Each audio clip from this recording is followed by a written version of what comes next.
It was at Far Rockaway where this took place. After we had dressed and eaten a meal, I suddenly decided that I wanted to be alone, and so, very abruptly, at the corner of a street, I shook hands and said goodbye. And there I was. Almost instantaneously, I felt alone in the world.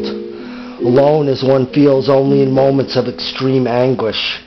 I think I was picking my teeth absent-mindedly when this wave of loneliness hit me full on like a tornado.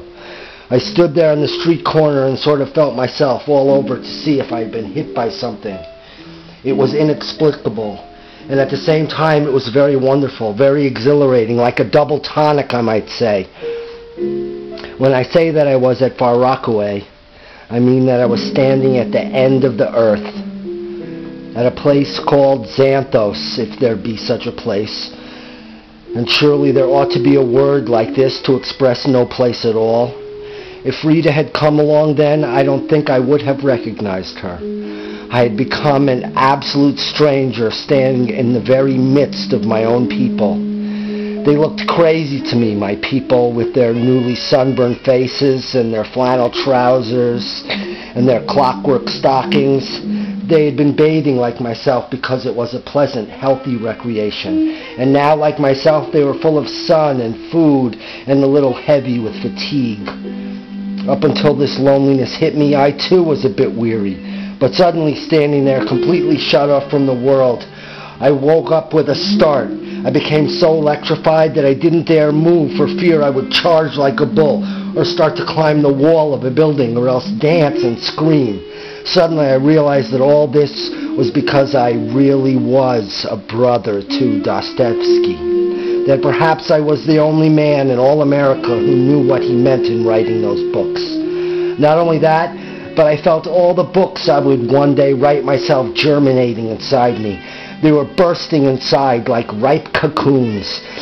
And since up to this time I had written nothing but fiendishly long letters about everything and nothing, it was difficult for me to realize that there must come a time when I should begin, when I should put down the first word, the first real word. And this time was now. That was what dawned on me. I used the word Xanthos a moment ago. I don't know whether there is a Xanthos or not. I really don't care one way or another. But there must be a place in the world, perhaps in the Grecian islands, where you come to the end of the known world and you are thoroughly alone, yet you are not frightened of it, but rejoice because at this dropping off place you can feel the old ancestral world, which is eternally young and new and fecundating. You stand there, wherever the place is, like a newly hatched chick beside its eggshell.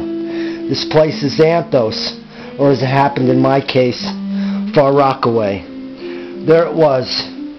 There I was. It grew dark. A wind came up. The streets became deserted, and finally it began to pour cats and dogs. Jesus, that finished me. When the rain came down, and I got it smack in the face, staring at the sky, I suddenly began to bellow with joy. I laughed and laughed and laughed, exactly like an insane man. Nor did I know what I was laughing about.